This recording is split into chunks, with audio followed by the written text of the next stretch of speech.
Welcome back to another episode of Baseball Enthusiasts. My name is Evan O'Brien alongside my good pal Billy Bissell, and we are back recapping baseball around this week. But before we get anything started, Billy, how are we doing today? Doing great. Happy birthday, America. We're recording this on the Monday after July 4th. 250. Pretty wild, actually. Shout out Joey Chestnut again. We get to see the greatest athlete compete in the hot dog eating contest, bringing home his 18th consecutive crown. The guy's unbeatable. I thought it was funny, by the way, Not when they consecutive, interviewed. but Not consecutive. All right, I'm sorry if I said that. It's his 18th crown, not consecutive, because of the grass-fed thing, whatever, yeah, or the impossible beef. Yeah, I thought it was funny how one of the competitors, I think Jesper, I forget his name, the guy who's been in it for years. He always wears the Boston hat. He was asked, "Why can't nobody come close to him?" He said, "No one believes they can. Just no one believes they can beat him." The guy's unstoppable. But beside all that, baseball was on July 4th, and it was pretty good, except for my Mets. But that's beside the point. I'm doing great otherwise, Evan. Shout out America. yeah. I see you rocking some USA jersey. I just put mine in the wash, so be prepared for hopefully a potential matchup for some U.S. men's soccer. We'll see. Yes. Fun stuff tonight. So that'll be a fun game to watch later today. But we'll move on to some baseball talk, starting off with Eliezer, if I believe I'm pronouncing that right. Eliezer. Alonso. Yep. Over the weekend, had his MLB debut, along with some unfortunate stuff taking place in his home country. Is going to be breathtaking.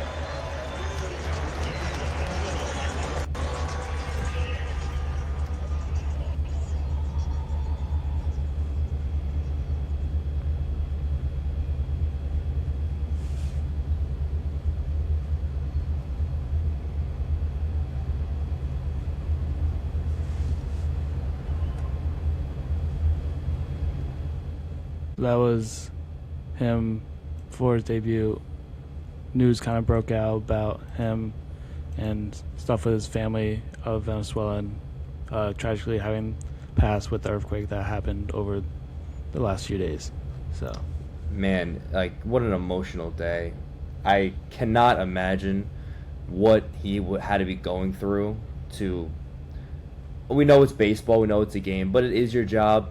I mean, we saw with Wilson Contreras, his ties to Venezuela, him and his family, how emotional he was. Never mind your own family dying in this tragedy. Like, I can't, that it's something I can't imagine. I mean, he went out and played for them. That's a greater power that gives him the strength to do that. So shout out to him. Prayers to him and his family, really, for everything that's going on in Venezuela. It has to be covered because it's baseball, but this is a human being. So I'm glad get a chance to have a platform to talk about him and at least, give him some recognition, I guess. I don't know. But seriously, prayers for him and his family. Hope all the best for him. yeah. So hopefully on some lighter note, we have some weird weather. Of course we do. It's baseball. That's how everything goes to plan with Mother Nature. So earlier in the weekend on 4th of July, Chicago had a nice little fog fest. Candlestick. Candlestick. That brings like, ugh. For just about everybody, I think.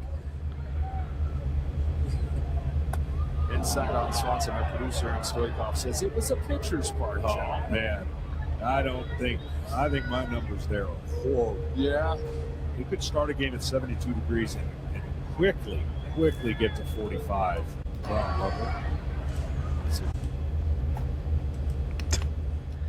It looks cool. It looks really, really cool. The thing is, playing in it probably sucked. Who was it that after the game said the same thing? He was like, "Oh, it looked awesome," but then I couldn't see in front of me. I couldn't see the ball. Yeah, there was an ABS challenge during that, and then that even got disrupted by the fog. So even ABS can't do everything correct. Which is, how does the ABS get this? I mean, I guess you can't see it on the jumbo, but how does how? I don't know where the cameras are located where it detects it, but somehow, some way, it's getting messed up. Probably, I don't know if maybe the whiteness of the baseball as well, correlating with the fog. So I don't know. That, by the way, that's only Chicago. That's only something that would happen in Chicago, I feel like. There's just so much whimsy with that ballpark and just so much nuance. I feel like it wouldn't happen anywhere else. I mean, it's baseball, so who knows? But I think Chicago was like the perfect place for something like that to happen. Never mind a division game, too. Yeah, of course. But into more baseball talks, we do have the All-Star, not finalists, All-Star starters were released over the weekend, along with the reserves. So we're going to look and talk about starters, the reserves, and hopefully talk about some snubs. And if we do talk about snubs, we're actually going to talk about someone and replace them with someone, not just say this person doesn't deserve it and not back it up by someone else being replaced. So, Yeah, listen, man. because people just talk about it and just no information, like, but then who else then? I don't know. They have no clue who should replace the person that they disagree with. Yes. So, for starters, in the American League, we have starters Shea Langeliers. It was Vladimir Guerrero Jr. I don't know if you heard about that. Him Yes. stepping down and getting replaced by Nick Kurtz. We have Ernie Clement, Junior Caminero, Bobby Witt Jr., Aaron Judge, Mike Trout, Byron Buxton, and Yordan Alvarez. I think also Judge will be replaced. I did not see who he was being replaced by.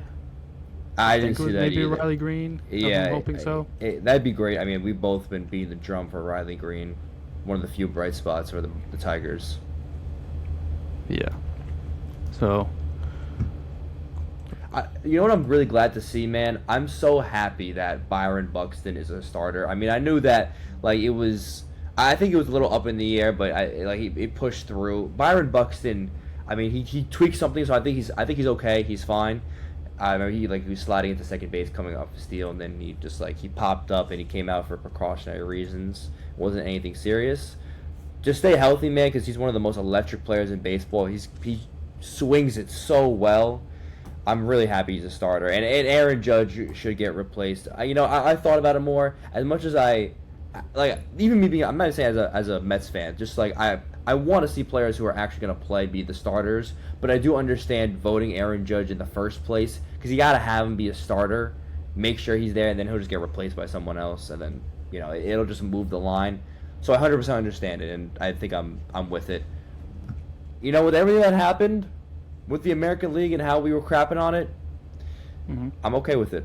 Like I'm happy with the starters, in my humble opinion. Like pretty much. Like there's some guys you could definitely put piece in here and there, but I think overall, these have been the better guys in the league. The outfield's always tough, but Vlad would have been the tough one, but Ernie Clement was, as much as we ripped on the Blue Jays, their voting system, Ernie Clement was was probably the best second baseman in the AL.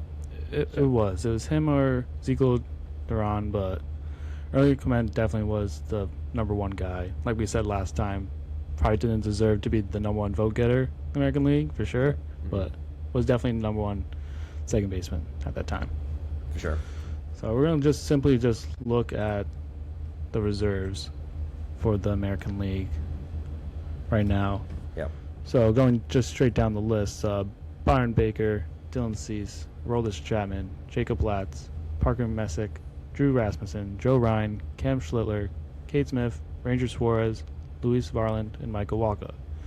As for the pitchers, we have the hitters, Randy Rosarena, Travis Bazzana, Cody Bellinger, Andy Diaz, Dylan Dingler, Riley Green, Nick Kurtz, Kevin McConaughey, Ben Rice, Ali Retchman, and Miguel Vargas.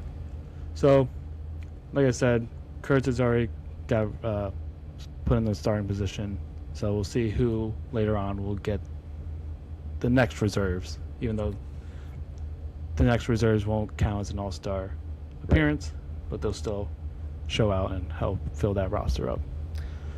And like I said, I think I just witnessed this. This is through John Boy's media post. Randy Rosarena is not with the the Rays. Yeah. I just peeped that. I just peeped that right now. Come on, John boy. I was a little surprised with Travis Mazzana. Like, I like him. It's like a little bit of Mizrowski last year. Young kid, not that many starts or games under his belt and getting the nod. Which I don't mind him getting the nod. But this is like MLB trying to fill in the role of, like, the fans not voting in certain stars, and, like, MLB is saying, like, oh, we want this young star to, like, show up at the All-Star game and his name brought up. Right. Which I like. I understand that. He deserves his flowers. He's good. It would have been nice. I don't know how the reserves fill out. Like, if it has, I think it's player voting. is it okay? Because then I feel like Colson Player- Montgomery could have been a strong candidate to be here. You know, and maybe instead of Bazana, get another White Sox guy in here, because their season's been such a obviously Murakami's healthy. He's in here for sure. I think you gotta get. I think one other guy. I mean, Vargas, of course, but I think why not Montgomery? I think he's what is he? I think he's like third or fifth amongst shortstops in homers, or in the AL in homers. Like, he hit some bombs, man. He's not like one of the premier shortstop power threats, but there's a reason why this White Sox team has been this good. And he's a part of it, so I would have loved to see him in it. And not saying that should be the be-all and end-all. Team success should not be the catalyst. I mean, listen, we've put in players of teams that were not playing well, and obviously the Blue Jays being in there is because of the country, but they are staking it up right now. Still, I think if your team is really successful and you have a guy who's been a major catalyst for them, they deserve to be in the All-Star game. Montgomery would have been my vote, at least. Maybe over Bazana, but I think in this scenario. So who would you replace him with if you had the choice to? Well, if you can't go, I mean, I would say Bazana. I mean, that would be Bazana. That's like the obvious one, I think, and like the easiest one in my opinion. Everyone else here, for the bats, like I'm pretty happy with. Like it, like I always said, Vargas. Like Adley Rutschman has had a really solid stretch. Ben Rice should probably be starting for keeping it a bean over Nick Kurtz, but which I actually I don't know. I think I would have rather Ben Rice start over Nick Kurtz for sure, but.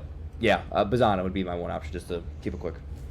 Yeah, as a Yankees fan, like early voting, it was Ben Rice, and then you had obviously Vlad Guerrero coming out of nowhere because of Canada. But right now, in current states and how the stats look on paper, Kurtz definitely deserves it, I'd say.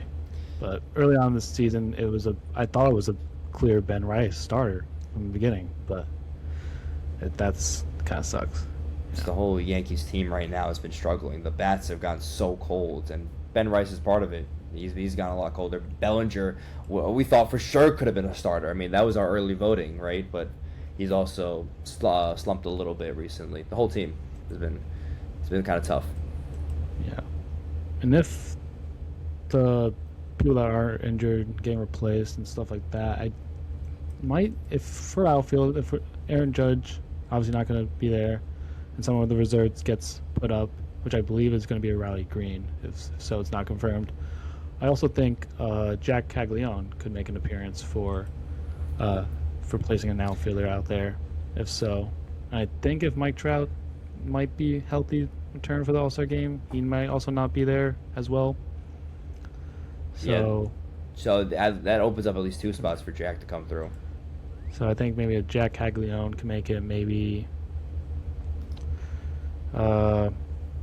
Soderstrom just got. Damn.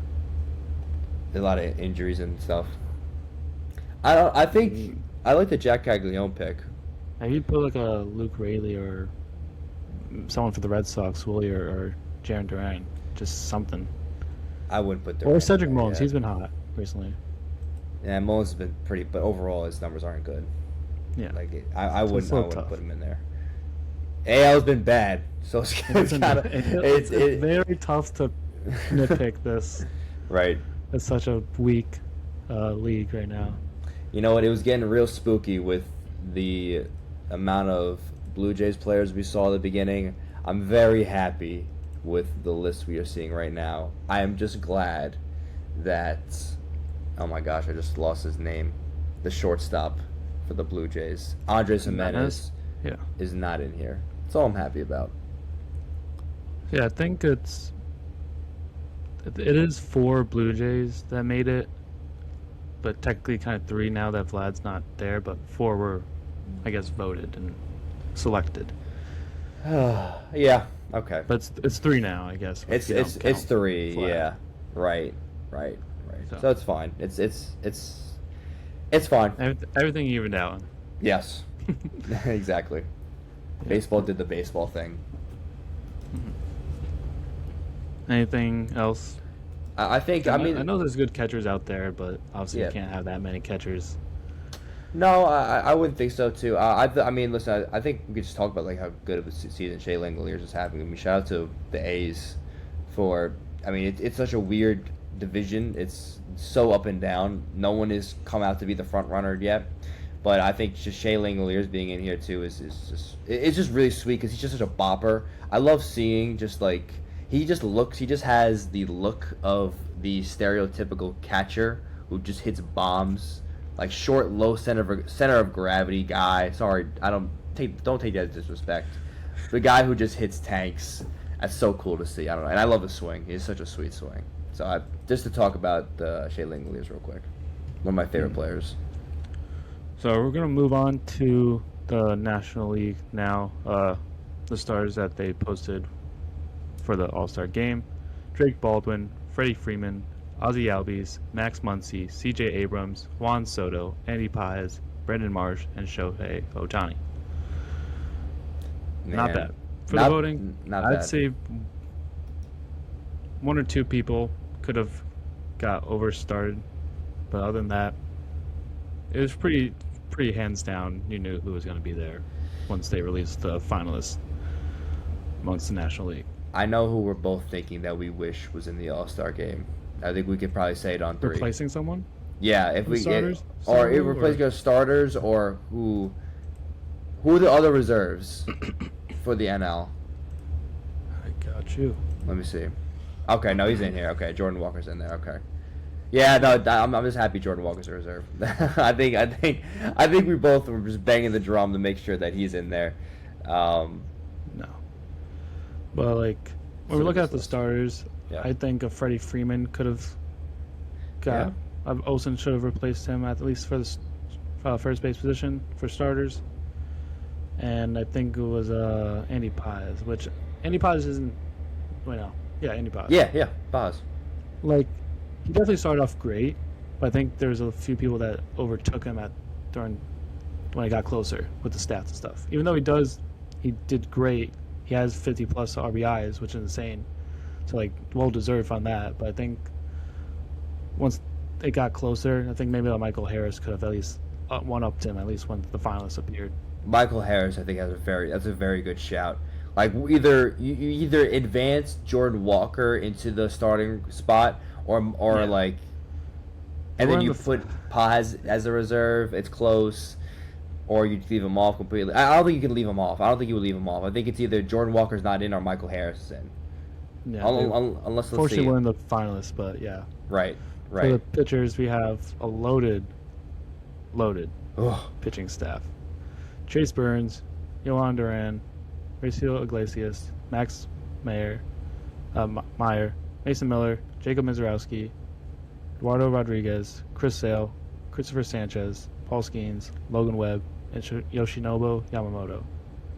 For the hitters, Luis Ariz, Corbin Carroll, William Contreras, Pete Crow Armstrong, Hunter Green, Bryce Harper, Otto Lopez, Matt Olson, Kyle Schwarber, Sal Stewart, Jordan Walker, and James Wood. Yeah, it's nasty, man. It's just so gross. Like, Yohan Durant too. I feel like he's a little up and down. I think he's still electric and he's still like elite. I think he still has his moments where he blows up every once in a while. Like he'll just still give up a couple hits and he'll walk guys. but he's still really good. Like he's still really good. And bullpen guys are kind of tougher to throw in here when you have all the starters too. But like, look at that. Like, let's like imagine a five, like a five man of Jacob Mizorowski, Paul Skeens, Christopher Sanchez, Logan Webb, and Yamamoto. Like, I'm not even saying Rodriguez. Yeah, I didn't even mention or Max Meyer. Like, those five names is insane. It's frightening, brother. Like, I'm surprised the AL gets a hit, man. Like they could be the first. They could be the first team to get no hit in an All-Star game. It is very possible. Coming in with Mason Miller in the back end. Yeah, get out of here. Stop it. Some electric stuff. Of the names for the starters, Yep. who you think is going to be the starter if, based off being eligible, like if they didn't pitch like the last few games before the All-Star game, who are you picking to start? To start the game? I think you go Christopher Sanchez. It's Philly. You start the guy who is the All-Star game's in Philly. I think of when Matt Harvey started the All-Star game for the Mets during his season. I think he might not be like the Cy. I mean, he's in the contention for Cy Young. It's in the Miz. I do Christopher Sanchez. I do the hometown guy. What about you? You gave a look right away. If it wasn't for it being in Philly, it's Jacob Mizorowski. But if it does line up too with the pitching schedule, Sanchez definitely will be the starter for sure. Right. As for the American, I was about to say we should do that for the AL. Yeah. Just off the dome. I have the one. You have the one? Yeah. I mean, come on. Let me pull up I just blanked on who else the pitchers are right Well, now. I'll go first then. Go Cam first. Schiller. Yeah, I would do Schiller. I would do Cam. I would. Yeah, he will shit on you, man. He will shit on every batter. Except for every once in a while he'll blow up randomly. He had that one blow up with him because the entire team is blowing up. But yeah, 100%. He'll come out first. Yeah, he'll start the game. 100%. As long as all the starts line up with being available. So yes, always tough. 100% agree. Yeah, but I know now. I don't know how long it's been where like they try to have at least one representative of each team. Yes. One of the questionable ones is Sal Stewart. He definitely started off hot at the beginning of the year. But I feel like he definitely cooled off over time. Like, who else on Cincinnati are gonna put? I mean, Ellie. No. So, I mean, you can't. You got Chase Burns. He's up there. Right, you got Chase Burns. I guess, yeah. Oh, yeah. I mean, you have the rep. Do they also have to be a position player? I don't think they have to be. I think if you just have the one representation, that's it. Remember, yeah. I would have put Xavier Edwards in there. I've been banging the drum the entire time for the middle infield to be in there. Lopez got there. There's no Xavier Edwards. Like, you have, like, the first baseman with Bryce Harper and Matt Olson. Yeah. And I think Sal Stewart could still play at the corner as well, but yeah. I would have definitely did it. I think... What else did I think? I think a lot of things. But, yeah, I'm happy that Io Lopez and Max Meyer are in there. At least we got two. Marlins. The Marlins, by the way, are the best team in baseball since June 1st. Yeah. I think in the last 30 games, I think they're 21-9 or 23-7 in the last 30 games. What? There's another case of you gotta just put the best guys in. So I'm happy at least they got two guys, Meyer and Lopez, who are like the top. But I would like to see Xavier Edwards throw him in there instead of Sal Stewart. Yeah, I'm with you. I'm get Sal Stewart out of there. Put some love. Because I remember last year when it came to a team making it for the All-Star game, it was Hunter Goodman being the only one represented. But now he truly was deserving of it. Like He I earned think he that. was deserving last year, even if just being that one representative making it in. But now Yeah. it's definitely for sure. He's Certainly. been the high point for the Rockies over there, fortunately. And they got some young players that are playing all right. I saw they won the other day, so it's they got some things going on, I guess, but not a lot. Yeah, and like I know Louis. The only one I would say I would switch out for is probably Luis Ariz, unfortunately. No. I'm keeping him in. And I'm keeping him You in. keep him in? I'm keeping Luis Ariz Alright, in. He's well- yeah, Where's Terang? it's a very good question. That's a very, very, very him. It's really him or Bryce. That, or even just like if you're gonna do what they did with Travis Bazzana, why not do a JJ Weatherholt? I think I would rather. I think you take out Sal Stewart for sure. You put in a JJ Weatherholt, or you put in Bryce Terang. I think you put in Bryce 'Cause Terang. during the finalists, we had freaking Bryson Stott. Yeah, I know that was So it. That guy really scuffed it. I would not put Sal Stewart in there. I would put in Bryce Terang. I'm pretty sure you could see the comment to the right. Luis Ariz isn't even a pitcher, which I guess they don't understand that they're showing pitchers and hitters on this reserves. And then This is why you can't. This is why you can't take Twitter This is seriously. why- Sometimes you got to really lock in. Yeah, I don't know. I want Arise to get his flowers because of his defensive improvements, and he still is one of the best hitters for average in baseball. He's got some pop numbers up, so I think Arise deserves his flowers. But it's tough to leave off Bryce Terang. I think Bryce Terang for sure, and even Weatherholt, of course. But yeah, that one's iffy. Sal Stewart shouldn't be there. all right, enough about All-Star talk and stuff. Unless you have anything more to say. I think that was it. I'm excited. Like I said, what are the odds? It's the line that the AL gets no hit through 7 innings. 7 innings. I'll say five. I'll say 5 innings. So you think you asking me if I should take? Am I taking that? Like, do you think? Would you bet that? Would you bet that? Like a crazy like put $1. Nah, No, I think they'll still get hit. I think they get no hit.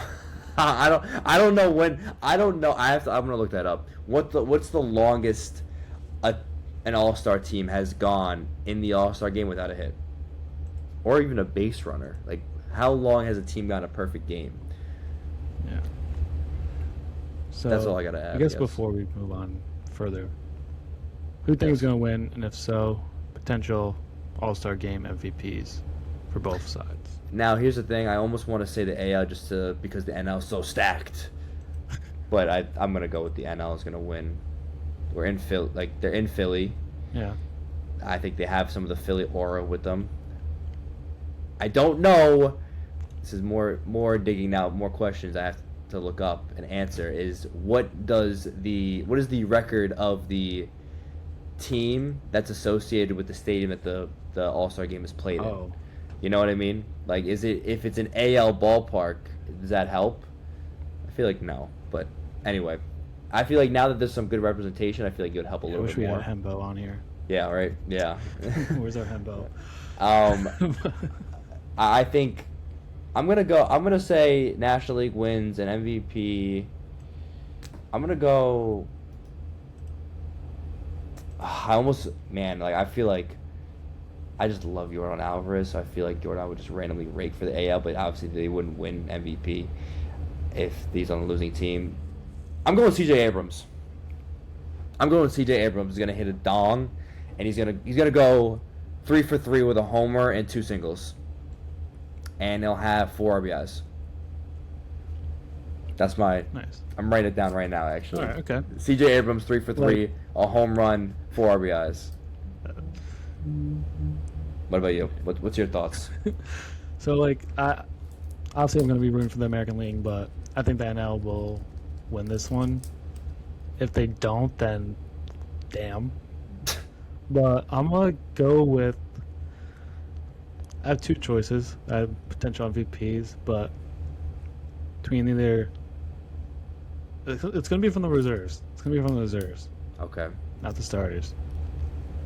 'Cause yeah. Yeah, give me a Kyle Schwarber MVP. If not, I love that. I do like a sneaky James Wood putting bat to ball there. Oh, we're both going So- Nationals players. We're both going. Yeah, see, that was my thought too. Was that like Abrams and Wood are going to be bat to ball guys, but I think Abrams is going to hit one out. But I would also like to see, just because of the nature of the game, the home stadium player, the rep, getting MVP. I think that'd be really dope. And I think Schwarber hit like 2 home runs, and I think that'd get an MVP. Yeah. And I'd probably take that over Harper for chances. 100% agree. 100% agree. Good takes. This is a good take. I like that. All right. Now we're going to head over to our 5 key series to watch out for this week. To start off, we have the Yankees and the Rays. They'll be kicking off a 3-game set. My gosh, is this so A important? 4-game set. Go ahead. Keep going, but I just had to get that in. Yeah. The Rays have taken 4 of the 5 against the Yankees so far this year, including a 3-game sweep in April.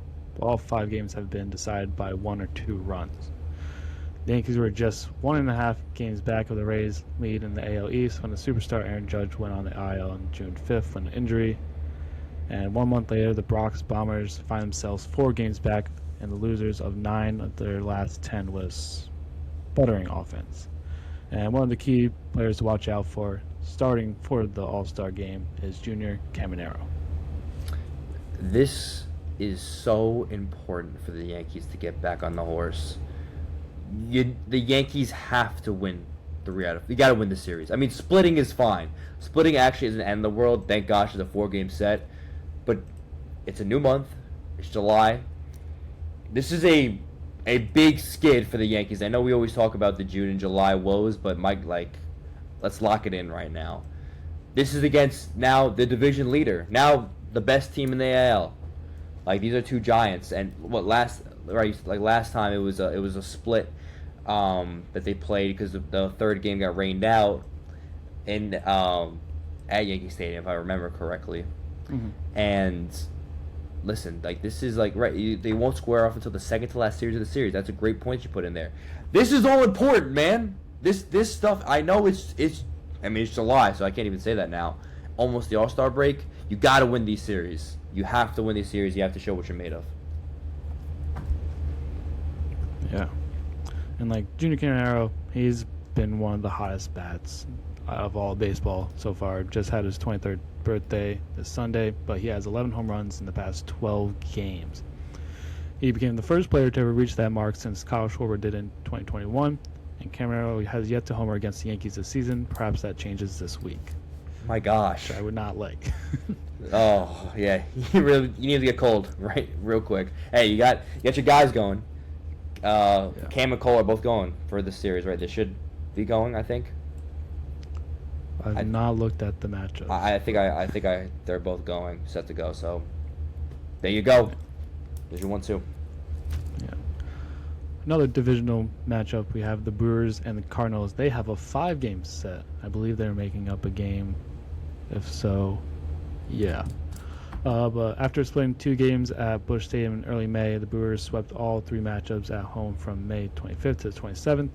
Milwaukee needs an 8th-inning rally to take the final game of the sweep. A Tuesday doubleheader makes this a 5-game set. The Cardinals took 2 of 3 from the Cubs at Wrigley this past weekend to creep closer to the top of the NL Central. The Brewers hold a steady lead in first, but they were dealt with another blow this weekend with veteran starter Brandon Woodruff hitting the IL once again. But one of the key people to watch out for, 2 young starters, Jacob Mizrowski and Kyle Harrison, are scheduled to toe the rubber for the Crew this week. I love this matchup. Another NL Central set. Man, I think this right before the All-Star break, Cardinals get a good chance to. I mean, they've already been really competitive, but to show that the organization that they need to be buyers, and they should be already like this series. Like I mean, unless you get swept and you go on a crazy, terrible losing streak into the All-Star break and afterward, they're buyers right now for the playoffs. This is a very important series to go up against the best team, one of the best teams in the NL. Definitely the number one position in your division. Show that you can compete with them in a playoff series or in whatever, in a series in general. Obviously, when the playoffs, it's a different story, but it's very important for the Cardinals to show what they're made of. Yeah.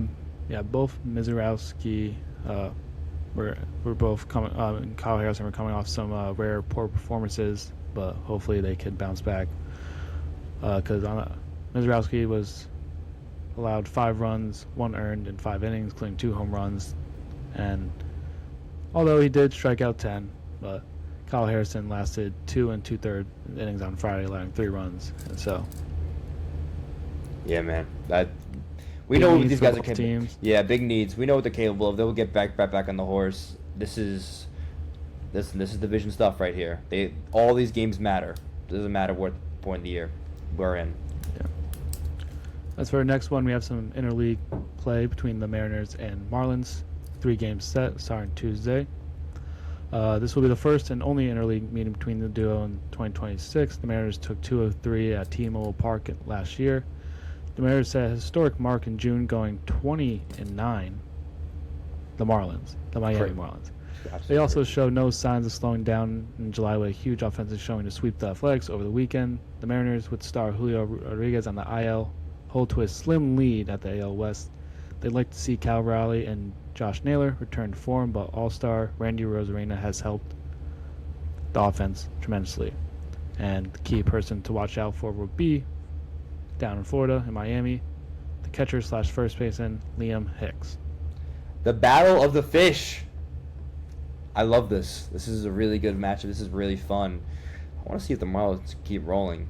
We haven't really talked about the Mariners too much. This is a team that we kind of has been slow. I mean, Julio on the IL is very, very tough. They've had now it feels like just one guy gets hurt first, and then now another guy goes down. They kind of need them all to start playing together at the same time. You know, maybe at post All-Star break, we can start to get more like the team a lot more healthier. Like kind of you said, get Naylor and Rowley back into form. They're important to this team, and that division is wide open. It would be nice if you could get these bats rolling into the All-Star break and afterward, so you can get some good momentum and take that division because it's for the taking. Yeah, I was about to say, finally have some hats of teams that are truly doing well. I think the Cardinals won in my car, but the old school Florida Marlins is out here. That's so good. Sharing some good luck. Yeah, it's all you, by the way. That's exactly why they're winning. It's all you. Yeah, my other hats aren't looking good. Angels, Athletics, Giants, Pirates, Tigers, Jays. So yeah. Yeah, that's a tough. My all fun gosh. hats that I have, but not good on the baseball field right now. No, unfortunately not. As our next matchup, mentioned one of the teams, but Athletics versus the White Sox. We have a 3-game set starting Friday. These two meet up for the second time this season after the White Sox won 2-3 on the road in mid-April. Chicago outscored the A's 22-13 in that series. The surprising Sox continued to battle tightly with the Guardians for control of the AL Central, maintaining a 1-game lead after splitting a 4-game set. They've done so with a standout young corpse and then with a wild breakout slugger, Munetaka Murakami, who's currently on the IL since May. And he couldn't return this week. But the A's, on the other hand, have lost 7 of their last 8, but continue to hang on around the wide-open AL West race. And the key person to watch out for, we just talked about him. He's going to be in the All-Star reserves. Chicago third baseman, Miguel Vargas. I like that intro. That was very nice. I think, also, I want to give a shout-out to Athletics fans for booing the Marlins. For that was Athletic. That was the Athletics, right? That they were playing for Yuri Perez, for pulling him for the perfect game. That was in Sacramento. I'm not tripping. I did not hear about Did you that, see? but Oh if my it's gosh! true then, yeah. Well, let me break that. Did you Break the news down for me. Well, Yuri Perez was pitching for the Miami Marlins, and he had a perfect game going through 7 innings of work. He then got pulled from the game at 92 pitches, and everyone in the ballpark was booing him, saying "shame, shame," Yeah, doing this, "shame, Hope I- shame, shame." If you have the video, yeah, there you go. Yep, perfect, beautiful. We're seeing from these fans. Do I appreciate fans leaving the ball game? Well, no, not necessarily. But under these circumstances, I can understand it because they wanted to see something special. Yeah. Right? And they were seeing something special with Yuri. Well, They're saying shame right now. yes. The thing is, too, is that the fans don't realize and understand that what happened with Yuri, that he, is coming back from injury, that he hasn't been going. And of course, Yuri wants to be out there. Well, there goes the perfect game. By the way, The graphic just Walker turning from walks the no-hitter. first A's hitter he sees. But something I thoroughly Yeah, agree. we got in that game, you see it's 8-0 right there. yeah. The A's came back and scored 8 runs. The Marlins ended up winning 9-0. About this, holy shit. Yeah, like they almost blew it. Now it's like Yuri Perez has a bunch of the injury bug going on, so they wanted to make sure he was good. But my gosh, the guy had a perfect game through 7 innings. I would have thrown him back out there for one more. He's never pitched. I was looking to fair territory earlier today, and he's never pitched more than 102 pitches. So he was 10 away from his max. Yeah. It is close, and he just came off of an injury recently, and I get you want to, ease him back. But like I don't know. I don't know. It is I'd love to tough. see it. Anyway, sorry. I just wanted to shout out to A's fans for doing that. I feel like they're always listen as much as for. yeah, they just exactly. want some good baseball now. Exactly. So I respect that. I respect that. Anyway, that's my spiel. Next key matchup we have Battle of Texas. Houston Astros and the Texas Rangers have a 3-game set starting this Friday. This will already be the 3rd meeting between the division rivals. The Astros took each of the first 2 series, winning 2 of 3 in mid-May at home and 3 of the 4 in late May on the road. Houston pitching staff had confounded the Rangers' bats, holding them to 1 or 0 runs 4 times. AL West, the Astros Rangers each remain behind the Mariners, but both have a heated up as of late to make it a fascinating race. The Astros owe much of that to improved health with the pitchers of Hunter Brown and Josh Hader. Among those back in the fold, the Rangers have batted injuries and to stay in it and won 6 in a row to cap off June. But the key person to watch out for is no other than the All-Star DH Yordan Alvarez. Shout out to the Astros right now. Astros were in talks during that in like the early part of like May of like, man, this team stinks. Like they're not gonna make any sort of run because of how bad the guys were performing and how hurt they were. But now they're coming back, and this team always finds a way. They're kind of like water with this stuff. They've been there before. They got a lot of the same guys that have won a World Series. I mean, a lot of people that still aren't there, but a few guys that are still there at least. But this is a competitive team. It's a good series to look out for. Yeah, this is simply just due to the fact that the American League sucks, the AL West sucks. So, yeah, just the past week he's been great. Just had a walk-off second long ball of the day on Saturday. So yeah, Air Jordan Air Jordan, man, that guy's Was, so good. was what the broadcaster on television said for That was an electric his home walk-off run. too. Yeah, it's so good. He's so good at baseball, man. I love his swing. It's my favorite swing.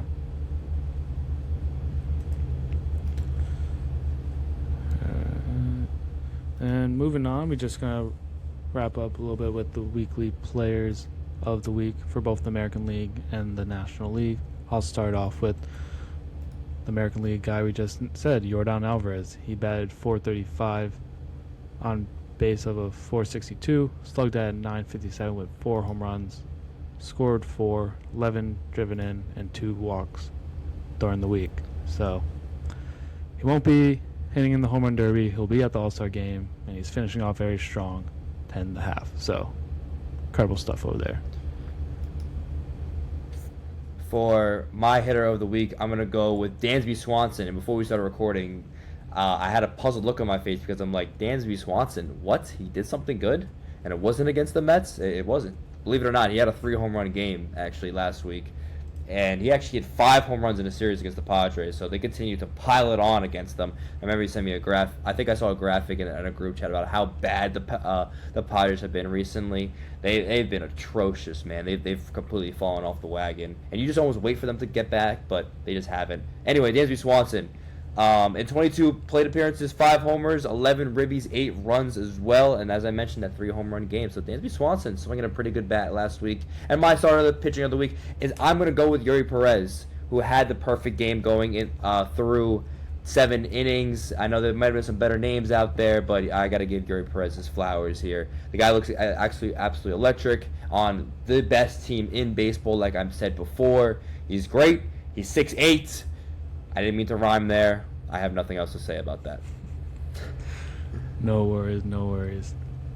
I didn't give him flowers, but another person for the Tigers, I believe, was Riley Green, having some great numbers. But another Tigers person is the pitching for Casey Mize. And 13 2/3 of an inning, 2 quality starts, 1.32 ERA, 6 hits allowed, 2 earned runs, 2 walks, and 14 Ks.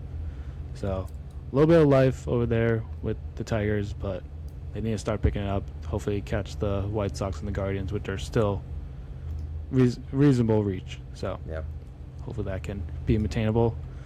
And I'll stick with the same guy who represents Houston Astros, Josh Hader. I mentioned him last week. I'll mention him again this week. He's kind of back. Hopefully not causing any havoc to the Yankees, but 3 innings pitched, 11 total batters faced with 0 hits, 0 earned runs, 2 walks, 5 Ks, and 2 saves on the week. My relief pitcher of the week is Mason Montgomery. Not Mason Miller. Mason Montgomery for the Pittsburgh Pirates. He's like kind of a setup man, or like late inning guy too for the Pirates. He's got 3 1/3 innings pitched in 4 games.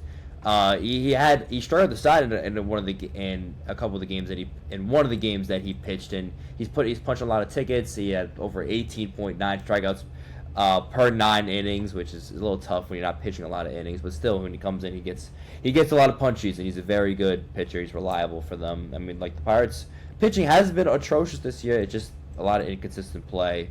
You would expect them to be more of a playoff team, but hasn't been that way for Pittsburgh. But Mason Montgomery, man, shout out to him. He's my NL relief pitcher of the week. Gotcha. And I know we kind of mentioned him at the beginning of the show, linked to Venezuela, but I will mention him a little bit now because with William Contreras, another just eruption from his emotions at the game of baseball came to him, I guess. He got clipped by Cavalli, I believe, Yeah. of the Nationals. Waits a 3-2. Locked him up. And Gabe Cavalli said something to Wilson Contreras. Here we go. Benches are clearing. Yeah. Wilson Contreras hit a 3-run homer last night and chucked his bat, and now he wants to throw his helmet and hit Cavalli. Miles Michaelis, his former teammate, trying to hold him back, and this is a good old-fashioned Donnybrook.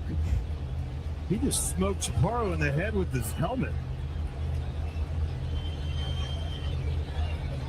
Keibert Ruiz now trying to hold back his Venezuelan countryman. Wilson Contreras hit a home run last night, launched his bat into the air, and took his time getting down to first base. It was an emotional home run for him. It's been an emotional time for Venezuelan players lately.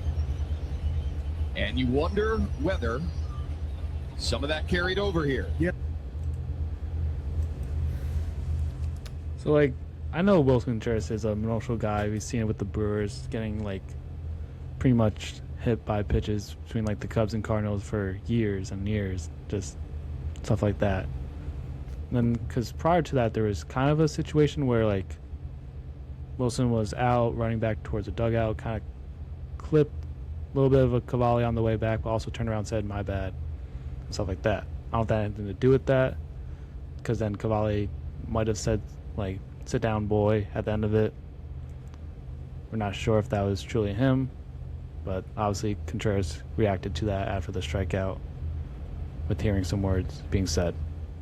Well, I think it was Cavalli who said that. And I think, and I saw people on Twitter talking about this, and when you say sit down, boy, especially to a person of color, a Spanish person, that does have a little bit of oomph to it. That has a little bit of history. When you say it like that, and you say it a few times, too. It wasn't just like the one time. Now, whether Cavalli knew that and was aware of, like, with just saying that to a player, who knows? I feel like you have to know that it does come off as a little, like, I feel like if you or I were to say that to someone, right? To any person of color, right? If we were to say that, I feel like automatically would be like, ooh, like that just sounded way too wrong. That sounded like some bad history, I saw that on Twitter, and I kind of agree with that side, that I think maybe that's what also Contreras was reacting to as well. Maybe he's heard that before, and he has some history with people being racist. I don't want to call Cavalli a racist, and maybe he just wasn't sure. He didn't know about the situation. I know this has gone to a crazy different side from baseball, but it is baseball. Yeah. But I think it is valuable to talk about. So it's been an emotional week regardless for Contreras. So I think you can almost give him a bit of a pass for reacting in any sort of way. A pass for violence is never okay, seriously. But you can understand the emotions. Yeah, it's definitely like I've heard and like probably just like not physically said it out of bad, but like just sit down, kid. Like that's like more like just like sit down, kid. Get out of here. Like that's like just simple. Like I struck him out. It's just when you say boy, kid. No, I'm not. No, when you say kid. Oh yeah. Like even saying to grown adults, it's still like a kid's game. What I would say, like sit down. I would say son. Sit down, son. Like say it like that. You know what I mean? Maybe like more, yeah. But exactly. But like when you say boy, it's like, ooh, a little different. There's a twang in that. That's has some roots that we don't like. Anyway, definitely important to bring up though. Yeah. Well, anything before we have to head out? Or you're all good? My Mets, man. It's miserable right now. On July 4th, by the way, on July 4th, when the Mets played, I left to go get ice cream. I started watching the game. I left, and I was having a great time. We're going to see some fireworks. My friend called me. He said, "Are you watching the Mets game?" I said, "No, I'm getting ice cream." I said, "Okay." I just want to let you know that Francisco Lindor backed up, called off the entire outfield for an infield pop fly, can of corn, and as the ball was coming down, he stepped back and rolled his ankle, and it was a bases clearing double, and everyone scored, and the Mets lost 4-3. Infield fly rule or no? Because he was in the outfield. It was more of an outfield. Okay. He was in the outfield, but he was under it. But he was backpedaling. He wasn't even backpedaling hard, and he rolled his ankle. He was playing the other day, Sunday. So yeah. Oh no! It was one of those ankle rolls where I do it all the time. You just walk and you just roll it like weird, and then that's take it. A weird step, and that's it. Yeah. It was the most fitting thing for the Mets, and unfortunately for Francisco Lindor, this season. So there you go. I just want to get that off my chest real quick. Yeah. Well, that'll be all for baseball enthusiasts. My name is Evan O'Brien, alongside Billy Bissell. We'll see you guys next time. See ya.